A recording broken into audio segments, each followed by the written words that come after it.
Welcome back, everyone. I hope you're well, because we're gearing up for a banger of a match between Tricked versus Nordavind, Denmark versus Norway. A fabled matchup here. And honestly, quite speaking, I think it's fair to say that this might, outside of Singularity as well, might be some of the best teams outside of the academies facing off against each other in this cross division. Do you agree with that statement, Orcs?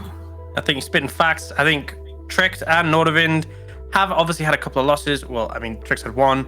But for the most part, they've been delivering really consistently. Good drafts that sort of let themselves play the game out solidly. And I think there's been a lot of good performances across the board. One of the criticisms I have with Singularity is it feels like sometimes they're pulled over the line by Fury. But I feel like for both these teams, I have good things to say about each player. Absolutely. And both, so Tricked beat BTXL recently as well. So it's not even like, these teams have just had an easy strength of schedule. No, they're just good teams. They've just played good teams and they've come up on top. And yeah, this is the match of the day. Definitely want to see what these two teams can bring out, because they look really strong, and we'll see how strong they can look going up head to head against each other.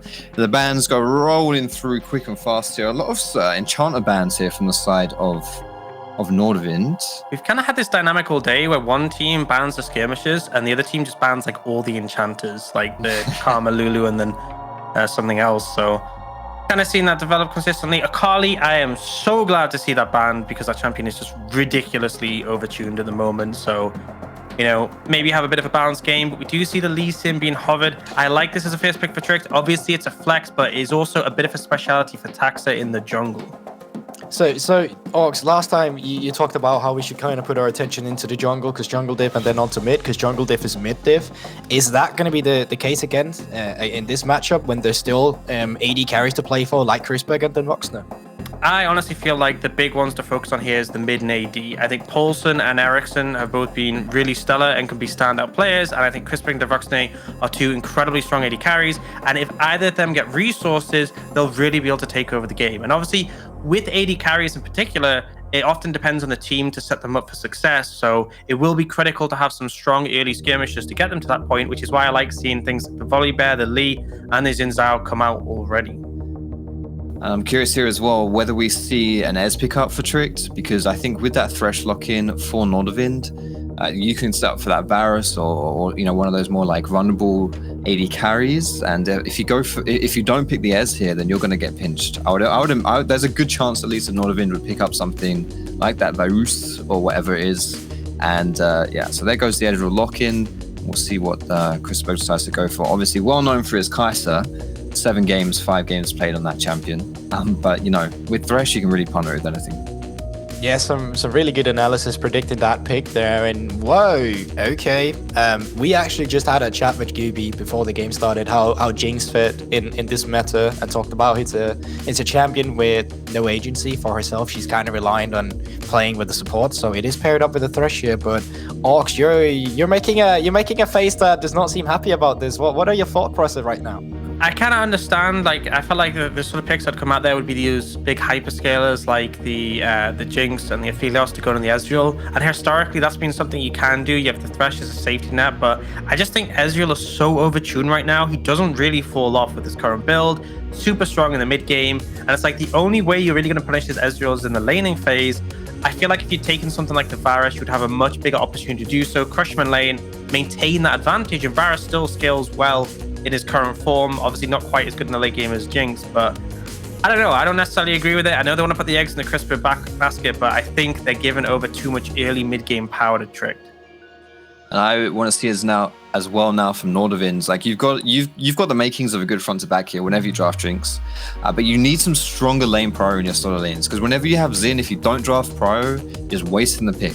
Like there's just no point in playing Xin if you can't do anything early game. And so you want to get some lanes, you want to get something going in those lanes. I don't think the Jinx Thresh is the lane that you're going to want to play around. So really curious to see, what Nordavind decides to pick up here. They are going to have to buy and pick one of their solo lanes, obviously, but we'll see. All right, it is just going to be the Nasus is going straight in. Okay, take it away. Orcs, I'm sure you know everything about this champion. Yeah, so Kerberos pretty big in the Nasus, and right now, honestly, he's in a good spot. With Divine Sundra, it's a great item form. It's a good first item to make you really bulky. You do a ton of damage with it, and you get mixed magic and physical pen. With your ult and your E, you're doing magic damage, and obviously you can scale up, become super strong. And another great item from is Frozen Heart, which obviously gives you a big damage reduction and a ton of ability haste, which is really instrumental. Problem is, still a bit underwhelming early. And honestly, if you're in a mix of a ton of melee champions, you can have an advantage. But I'm looking at this trick composition, Zoe Ezreal. Huge amount of poke, very difficult to engage on. And unless you're picking engage for Ericsson, there might be limited options to get on top of them, which means they don't need to get up in Nasus's face. They can just poke from afar. And this is really cemented with the Yuumi.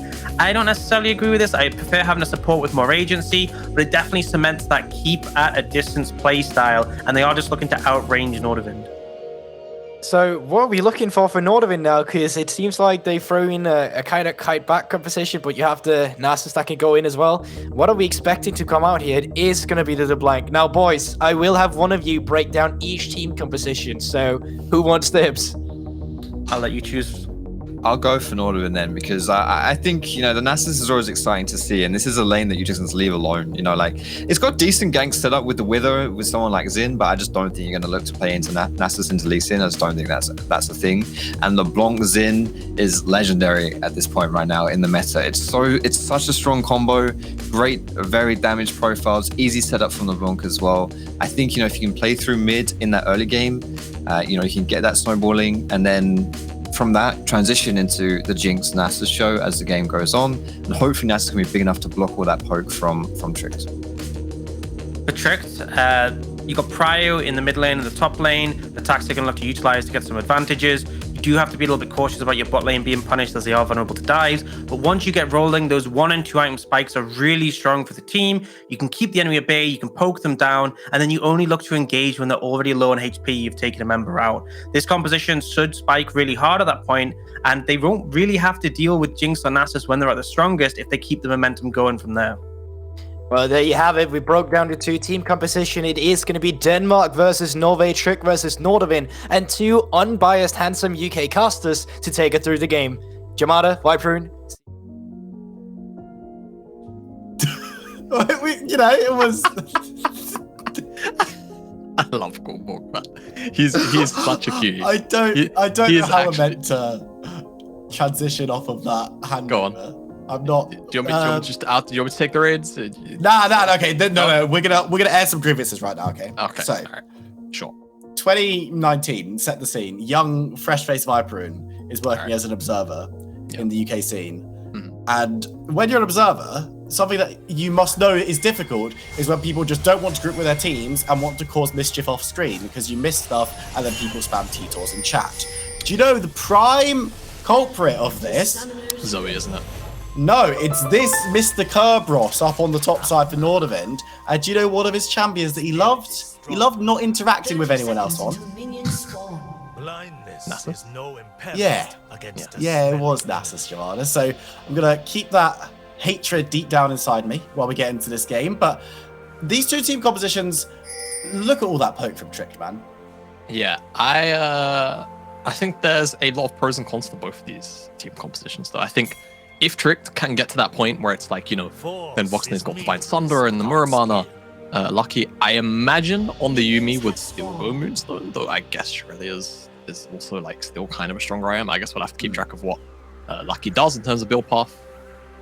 Maybe even Lock, I don't know. I would imagine it's going to be that Moonstone, though. Just to keep the sustain high. So if Trick can make it to that point where those iron spikes come in and Nordavind haven't really forced an issue, particularly I think through this LeBlanc plus Zinzao combination. I don't know how easy it will be for Nordavind to actually force the issue when you've got so much mobility, when you've got so many summoner spells, and it comes to, you know, heal, exhaust, flash, Yuumi ultimate, all of these disengage tools, the kickback from Lee Sin as well. Grouping into objectives, especially if Tricked are on top of the objective first, is going to be very, very hard for them. They just don't have true hard engage. It's Thresh and a bunch of other poke tools, really. And if Sharp can find an engage, that's about it. Ooh, Touch taking a lot of damage here. Needs to flash away. Heal has been burnt as well, but he's going to step back forward. It might be dangerous. Then Voxnay, sub 100 health. Can Grismo find it? No, he can't. No final auto required. And it's going to be no one dying. But now bot lane, pretty gankable from both sides. Yeah, definitely gankable from both sides. Touch, no flash. But however, Tax is pathing down towards the top side, and so is Sharp. So no jungler's going to be here for a while unless they make a Sharp detour down here. Sharp definitely could if he wants to go to his Raptors and then his Wolves and then end up on the bottom side. He can do that. But honestly, this trade, in the long run, probably benefits Tricked just because they've got the Yuumi. Obviously, the Yuumi isn't the biggest heal bot early on. The mana costs are very, very high for her to consistently spam out the heal, as you'll see. But I mean, look at the size of it already. It does, however, cost her, I think, it's like a quarter of her mana, or maybe 20%. Kind of ridiculous, the mana cost. So yeah, up on the top side though, this is a lane that I guess we're just gonna have to, you know, keep in mind it exists. I actually want to ask you something a little bit about Nasus as a champion. I know that you're a world-renowned Nasus expert. I wouldn't go that far, but I am an enjoyer, yeah. Taxa is moving on up, so I'll have to hold it for a second, see if there's a this is very diveable, but they know, and Zin's on the way too. Here.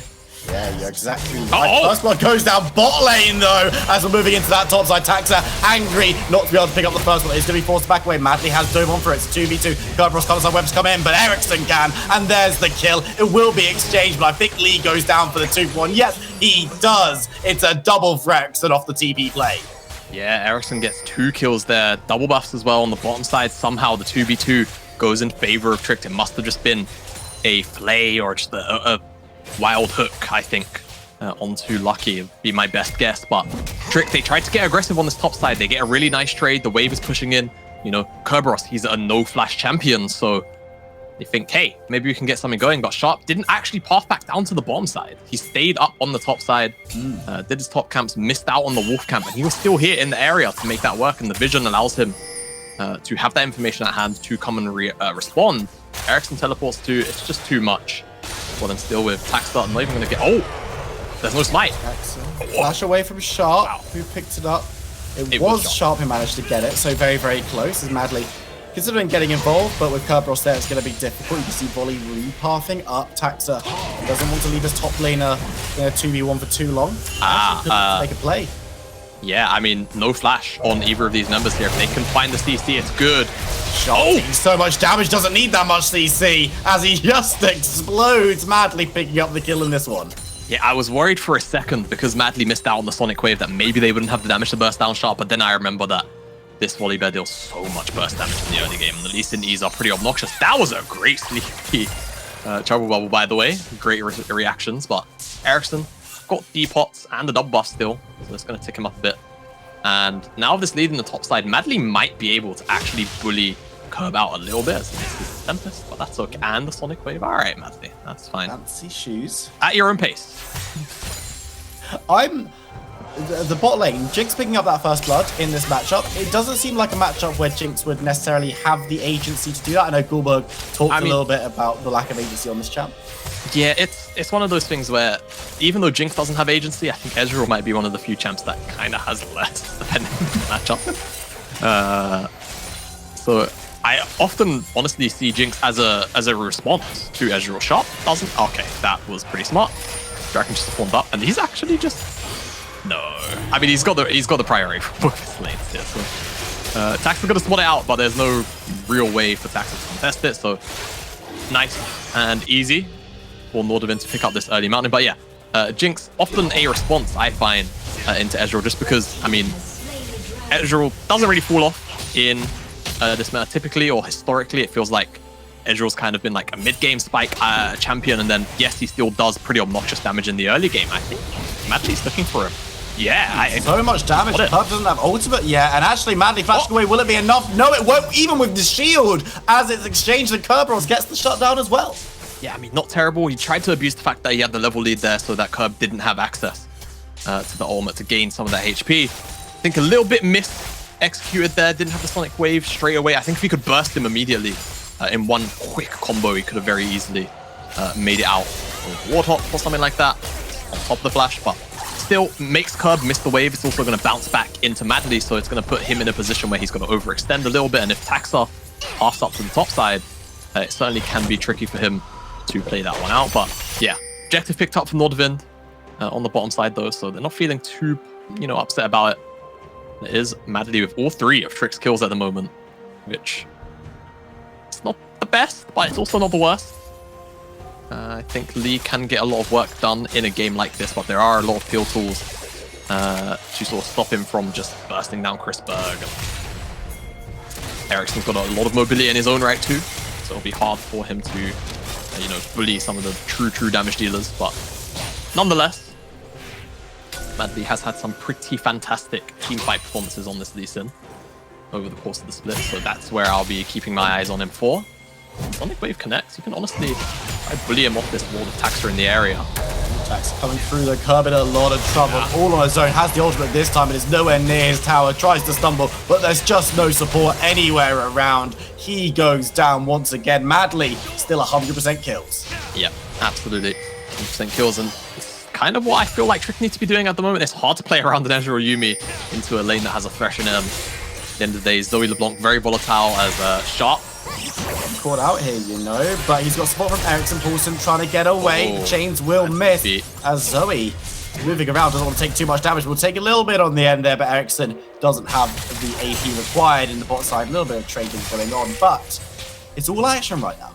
Yeah, all action. 4 kills on both sides, 8 in total. A kill a minute is the name of the game. We need a kill in about 30 seconds also to match the pace, but with the kill on the top side, Tax is going to go and take the Rift Herald.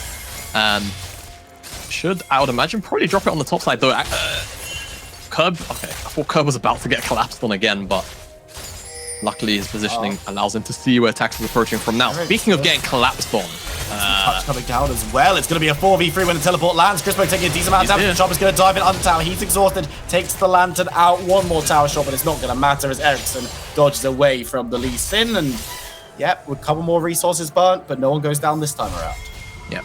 All right, teleport is the cost of defending that Nordavind play from the Tricked point of view, and Nordavind pretty happy to get that teleport out, you'd imagine. As Madly's gonna have to reset. He's got the gold drink already, 9 minutes in, 4 kills, you'd expect it, so he's gonna make his way back up to the top side.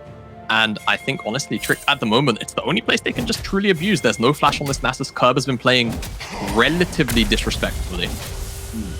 And again, I mean, you can see he wants to shove out this wave. This is a little more forgivable. You're probably not expecting Taxa to just come and punish you on this wave. And let's see, he's got Ghost. Could honestly make it out of this gank, but was flat. Stun down. Damage is not coming through, though, in the Nasus. Very quick boy, Greyhound this time around, as he does manage to get away. Yeah, there you go. Long lane, Ghost allows him to keep the gap very large. And even though Tax commits the flash, there's no more follow-up. There's no kick. There's no Lee Sin damage on top of it. So Ghost the flash. Curb very happy to take that one. As Sleepy Trouble Bubble. One way. I've always struggled with that. I think it works either way, you know? It does work. It does. But I am happy that I'm not a play-by-play, simply for that. I just, you know, just Sleepy Trouble Bubble. Sleepy Trouble. But yeah. Speaking of Zoe. Oh. Landon is a great ability. Speaking of Zoe, has actually managed to get a bit of a CS lead. Of course, Ericsson has been roaming a bit, but at the end of the day, he does have the 2 kills in his back pocket, so still leads the matchup at about 400 gold. Herald dropped in the bottom side, trying to accelerate then Voxnay here as quickly as possible. 107 gold split between 3 members, because Lucky was attached as well. So, nice little bump. It's not the most gold in the world, but honestly, I don't think Taxa was going to get much a better use out of this Herald. Priory in mid and bot. I would imagine Tricks are going to try start up this dragon. Sharp is in the area, and Touch is actually walking forward pretty aggressively. So this doesn't land this time around, but you can see Sharp is moving on through, but then Voxnay and Lucky being very, very respectful and backing away as Taxa has gone towards this mid lane. But it feels like a little bit that Nordavind are being penned in all 3 lanes right now. Yeah, a little bit, in a sense. It just feels like there is no real hard lane for Nordavind to, you know, straight up abuse. I mean, you could, you know, the same as kind of incorrect, because they have been abusing this bottom side a tad. As you can see, Crispo's going to get the full tower to himself. But it's not like they've been, you know, peppering the bottom side with ganks and dives with Sharp. It's been more the pressure of the matchup, slowly building up over time. And at the end of the day, Ezreal Yuumi doesn't have the agency to defend the tower taking prowess. a Jinx. So second dragon now over to Nordavind. Honestly, not the worst game state. It's just more about thinking about when Trick to get to those item spikes at the moment. As things stand, they should, unless there is some crazy big acceleration. Get to them, how they'll play around that. And for the opposite side, how Trick will work with dealing with this Jinx, who is now pretty accelerated into the game. She's got her Kraken Slayer already, working towards second attack speed ion as Olsen eats a pretty hefty trade, but not gonna amount to much. Madeline getting the tower up here. The gold traded back and forth. Keeps the gold at about where it was before the trades anyway. Just accelerating the core members that had leads already. And if you're a Nordavind fan, having the lead on Chrisberg on the Jinx is going to be very, very nice. Now, maybe looking towards Madly, but Lee Sin, of course, very, very mobile. Just dive in the wall and get out to safety. But one tower piece comes on the end of that play. We've still got a minute on any tower plates that could still be taken. You can see they've swapped Jigs up to the top side to try and get Chrisberg as much gold as possible. And really, if you can get a scary marksman at the 14-15 minute mark with a couple of items, I think it's going to be very, very hard for Trick. Yep, definitely so. And again, you know, then Voxley needs time to ramp up. Olsen, you know, he needs that first core item plus maybe halfway through the next to start to do some serious work. And there's a lot of CC tools and a lot of burst opportunities available from Nordavind. We talk about Death Sentence, Chains, interruption from Zinzao. It can be difficult for Olsen to get a true setup somewhere, as Plate's going to be taken down here. You're seeing it's taking a while because there's so many members here in his final plate, but they will get this tower. More gold injection into Chrisberg on the bottom side. See, then Voxley and Lucky doing their best. The plates will fall off, but 2,500 gold lead, pretty much, for the Jinx as a point in the game. Honestly, Jinx could be pretty close to finishing it, right? She might finish it on this base. I think she's a little bit short. Yeah, about 300 gold short. So before this next dragon, she's going to be 2 items, and that's going to be a very difficult thing for Trick to play around. Especially with, again, all of the CC utility available to a lot of Nordavind members. They can keep Chrisberg up. And the dive isn't crazy strong from Nordavind. It's more about, you know, setting up poke with then Voxley and Pulse, and then pouncing with the Lee Sin and Volibear, the Yuumi attached to either one of them to try and, you know, buff up the power that they both have.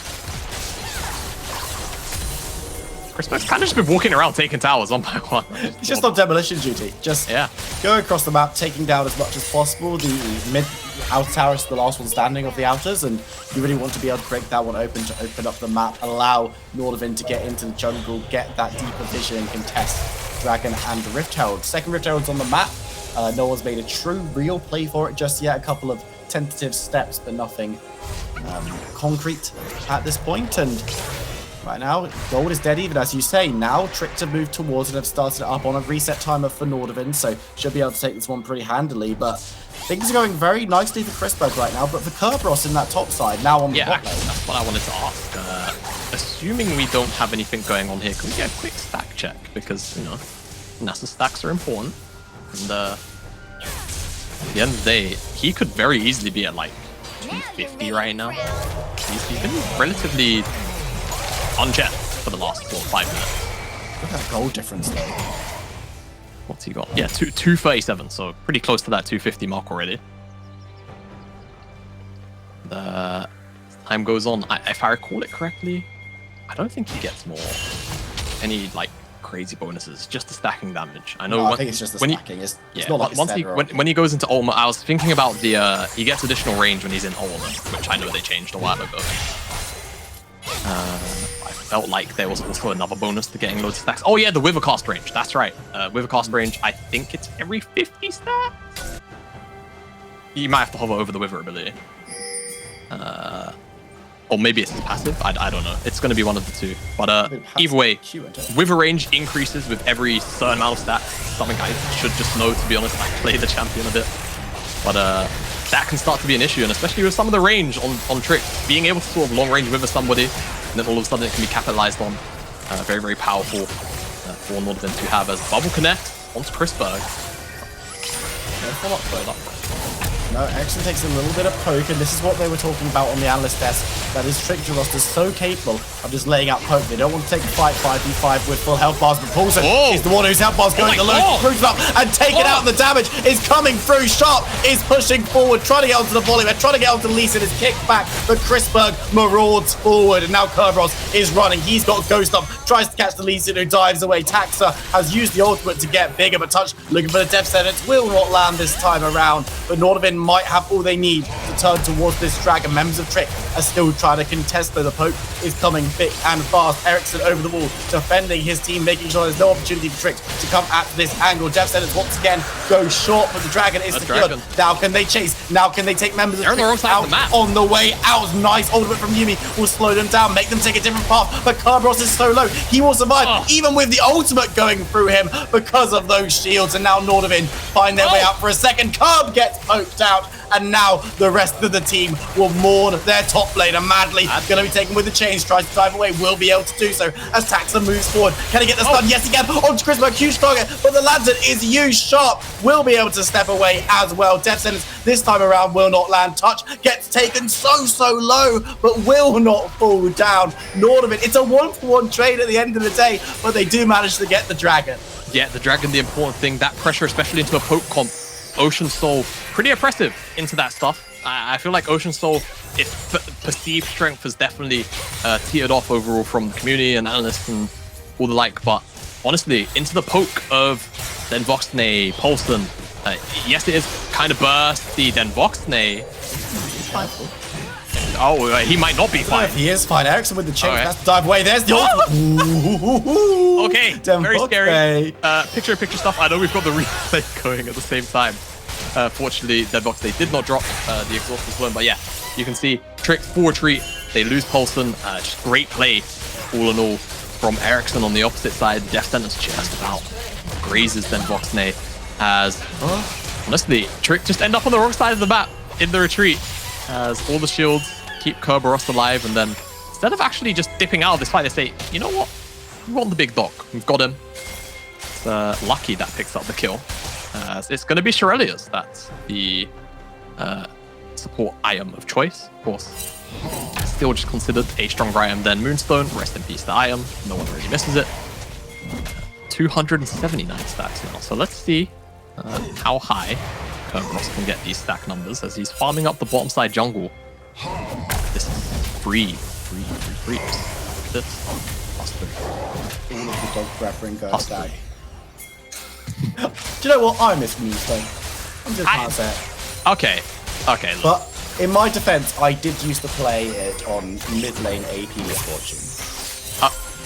So the heal numbers are hilarious. Looked into. It's called Mage Fortune. I played it because the name works. Right. The build does not. But, you know, it's why I'm a lower rank than maybe I should. Yeah, I'd flex. That's definitely what's holding you back in solo queue. Oh, and my ability, reaction times, decision making, champion pool, game knowledge. Hands, feet, everything. Everything's broke. League of Legends machine broke when it comes to me, but let's take stock of the game. 20 minutes in, we've got a small gold lead once again. This game, it feels pretty close, but it's honestly just both teams are incapable of making that final breakthrough that they need. Yeah, there's no big, straw that broke the camel's back type moment at the moment that's happened in this game so far. Fights have been pretty close, but I think the fact of the matter is that Nordavind are the ones that have ended up with the dragons in their pocket and one away from Soul. Again, Ocean, typically it's not the most oppressive Soul in the game, but when you're talking about into a poke comp, it certainly isn't. All of a sudden, Kerberos has managed to almost get 100 stacks in the last couple of minutes since we saw him. He's approaching the 400 mark, which at 20 minutes, pretty decent, especially when you consider how hard he was getting bullied out in the early game. And for a competitive match too, I mean, yeah, it's a lot if you ask me. So stacking up, we get the cannon to plus 12 these days. Oh, Madly gonna be caught out there. He can't dive away, and he's gonna go down. Yumi jumps ship as the top laner falls. It's a decent shutdown going over to Sharp, and now Nordavind can look to press on. I mean, yeah, this this is a cause for concern. Look at that tower. For Trick, as I don't really know if Lee Sin can hold Nasus anymore. I think it's as soon as he picks up Divine Thunder, I don't think he can. We'll have to see. As right now, Nordavind honestly primed and ready to probably pick up this dragon, or at the very least they're going to have the better of the two setups on the objective. Trick may have to pull out a bit of a miracle now. They're on spike. You can see then Voxnay's got his 2 items. Paulson, it's not the greatest inventory to be at 22 minutes into the game, but at the end of the day, it's what you're working with. Madly's hit those 2 items. Also, there's lots of tankiness available to multiple members here. But you look at Nordavind's inventories, they're not lacking either. Ericsson all these items are there. Oh, Ericsson, they don't know. Looking for the damage. Sharp has broken things up, but there's the teleport. That might be a very bad one for Madly, though. He's rooted up and taken out immediately. Sharp going to secure that one. Yubi with the disengage. It should be fine, but they get the Drowsy onto Christmas. Can they find the sniper onto Jinx? No, they can't. Kerberos playing bodyguard. Beware the dog on that engage as Ericsson gets ignited, dives over the wall. The dragon is going to put some damage into him. Actually, a decent amount with the ultimate from the Ezreal. But Ericsson sniped out by the Sleepy Trouble Bubble. That's right, Jamada. I can say the name in play-by-play as the dragon might be picked up by Tricked. Yeah, with that bubble alone, it might be enough. That might actually force Nordavind off. No, they recognize now that it's being started up. It's the soul. They don't want to give it up. More poke lands. Christberg takes so much damage. The poke from this Tricked roster is insane. Sharp and Kerberos moving forward. They've got some health bars, but they're being whittled away. Touch is so low. Christberg is half health. He gets exhausted. He gets taken low. He gets taken out by the Yuumi. The Ignite takes the kill as Touch will be able to escape. Tricked return to the dragon. They pick it up, but you can't go near this Trick team when they have the objective in their sights. It's absolutely disgusting the amount of poke available for Tricks, and we spoke about them getting on spike and being very oppressive, and how that Nordavind don't have the true hard engage tools to actually deal with it, and that was the prime case study for it, because Nordavind, they move off the objective and they give Trick control of the river, and when Nordavind tried to reapproach, you can just see Mystic Shot, Paddle Star, Sleepy Trouble Bubbles, everything lands, Yuumi Qs, it just all adds up. There's no response available for Nordavind. They can't find the skill shots, and it starts off with this very terrible teleport, I'm just going to say it bluntly, from Madly into the middle of every single member of Nordavind. And at this point, you just expect Nordavind to try and take down this dragon ASAP, but you can see the True Shot Barrage almost kills Ericsson, and then the bubble is what finishes it off. Shutdown goes over to Paulson for that one. And then Nordavind, they retreat. They're like, okay, we don't have a mid laner anymore. Paddle Star, another Sleepy Trouble Bubble. All the Mystic Shots start to land on Touch as well. Chrisberg retreats. Touch also sort of trying to get through this choke. And then Paulson again with another one onto Touch. And from this point on, they just go. Chrisberg has to die. The bubble lands. Honestly, I think that wasn't intended for Chrisberg. If it was, honestly, props. But, man, you can see the power of the Trick composition when it's allowed to do its thing. It's pretty nasty. It's terrifying, to put it bluntly, and now Nordavind know that they have to kind of be the ones to get onto the objectives, but if they go onto something like the Baron, they're going to be poked out from every which side, and with Taxa being able to pull the trigger, with Madly being able to pull the trigger, assuming he doesn't teleport randomly into the entire Nordavind lineup to start the team fight off, then it looks pretty difficult, and that wasn't the straw that broke the camel's back, and Nordavind actually have themselves a 1.4k gold lead, which is the most significant we've seen so far this game, really. But from that last team fight, it just doesn't seem that way. No, definitely not. I will say 100%, it's just the circumstances of, you know, Tricked getting the optimal situation for their team comp to do its thing. Can see, you know, the gold lead was actually starting to grow a little bit higher previously to that for Nordavind, but just didn't work out. Now, I think this is the member that Tricked have to worry about the most. I actually think it's the Nasus. I think Nordavind have to kind of just let this guy do this. He's got 500 stacks, just kind of doing it silently. So, you know, as time goes on, you give this Nasus another 10 minutes or so, and he's going to be pretty hard to take down on the side lane without committing multiple members. And that's one of the annoying things about Nasus. He's kind of like a Tryndamere in the sense of he's just going to rage split for the entire game. And eventually you have to respond to him because the scaling is obscene.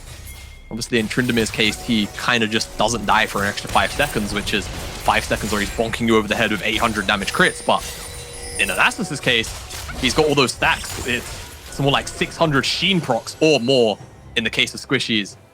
Big Kane Bonk says, see, Nordavind, they have to try and approach this Baron. They actually don't have a whole bunch of vision as far as I'm aware, though. Okay, they don't actually have that much vision, so you can see approaching cautiously as also might be in trouble though. He's used the ultimate, has to flash away. He's been ignited, he's been taken low, he's been taken out as Taxa will now be the target. He's trying to get away shot, being poked low, but the ultimate will keep him invulnerable as the fight can continue. Curb is here, looking to stack members. Sharp goes in and gets a couple. Demboxney, he's been on top of by the Nassers. There's the zap, won't land, he's kicked back, but the Dev Centers will be flashed away from by Madly. Nordavind cannot find any more kills, but they might have picked up all they need to go to the big purple worm. Yeah, Madly salvages Demboxney's life, but everybody else goes down. Paulson just too aggressive, not enough vision coverage for him to sit safely in that bush. And now Nordavind, they should get this Baron, and it's going to eclipse the next soul, or the next dragon spawn up too, which is soul for Nordavind. So now extra stats going to be present for Nordavind when this fight occurs. And Trick, unless they get another optimal setup like they did in that last dragon fight, I don't really think in a straight up 5v5 that they can outright win unless somebody makes a huge misstep on the Nordavind side of things. And yeah, again, it's just a 4-4 jump. It's a poor position to be in. You're not the team with the Thresh. You can't really do this, unfortunately, Paulson. So punished for it. Lockdown and Taxar has to ult defensively, but you can see Nasus is here, ready to stack up in true blue card fashion. And Curb, well, does get kicked away in the end. Very fortunate not to die, but... Or take down then Voxney rather. Still has the stack, still has the pressure. The Ghost isn't going to be available for this one, but again, he's so tanky, he's going to be so obnoxious to kill. It's going to have to be Madly to kick him away, because if he doesn't, I think he's just going to run rampant through the team. And Nordavind, they don't even really have to fight for this dragon. They can bait Tricked into a false sense of security and just, yeah, do this. Like, like what they have to respond. If Curb wants to stay mid, he really can. But they want to take the fight. What's the fight? Yeah, they want to take the fight. Madly onto Ericsson. Could be in a lot of trouble. It will be. Madly picks up the first kill of the fight. It'll be a 4v5 if it kicks off. Sharp taking a decent amount of damage. Taking a decent amount of damage. Curb in the pit. The dragon has already been secured by Taxa, and now we're going to see who wins the fight. Members going golden in the pit, but Taxa goes low and out. Kerberos wants the stack, wants one more. Crisper picks up the kill, and now Tax brings him down towards Demboxley, who's trying to get away. Jumping, dipping, diving. Yumi there as well, but jumping off to the death. It's a double kill, but Crisper... Paulson will be able to keep the Fresh asleep, but Chrisberg isn't interested in ending that wave time on the here. bottom side. They've got a wave on the bottom side. They might be able to end. The death timers are kind of lengthy. It's about 25 seconds if they were all here on the bottom side to commit. I think with Curb, they honestly might be able to, but I think they're just going to take the prize of 2 inhibitors as they shove in. Oh no, they're looking to commit on the bottom side. Yeah, here we go. They're going to try end right here. Yeah, they've got Kerberos. Remember, this Nasus can do massive amounts of damage to this tower. Crispo can do massive amounts of damage. Taxa's here. Teleport coming through. They want to keep these minions alive, but the first tower goes down. They're looking for the second, but they need to defend the members who are going to be doing the most damage. The second tower goes down, and Nordavind, they have the damage, they have the push, they have the game as they secure a 30-minute win over Tricked.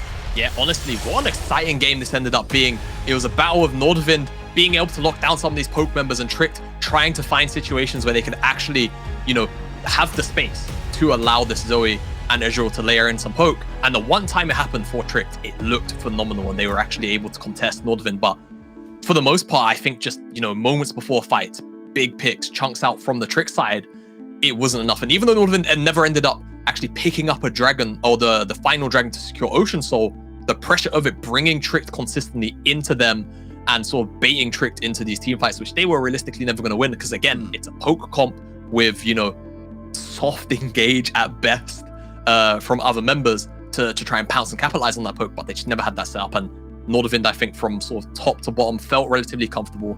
Nasus wasn't set far enough behind, and the pressure from that as the game went on was also enough to sort of end up giving Nordavind the win here. A close game ends decisively in Nordavind's favor. We're going to jump to a short break. When we come back, it'll be the desk breaking this one down. Don't go anywhere. We'll see you in a few minutes.